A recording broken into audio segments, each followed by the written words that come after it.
दर्शक यति बेला तपाईँले देखिरहनु भएको छ यो एक्सक्लुसिभ रवि लामिछानेज्यू बाहिर निस्किनु भएको छ। यो लामो बयान पछाडि रविज्यू के भन्नुहुन्छ?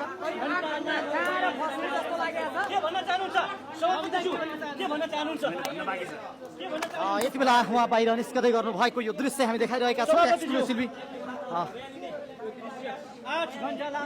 करिब 8 घण्टाको लामो बयान पछाडि उहाँ निस्किनु भएको छ र उहाँले केही पनि बोल्न चाहनु भएन, र उहाँलाई हामीले केही प्रश्न गरेका थियौँ, केही सोधेका थियौँ, तर उहाँले केही बोल्नु भएन। दर्शकबिन यो दृश्य अन्ततः रवि लामिछानेज्यू जो आज जाँच आयोगको छानबिनकै क्रममा सोधपुछका क्रममा उहाँ आउनुभएको थियो र उहाँ निस्किनु भएको छ।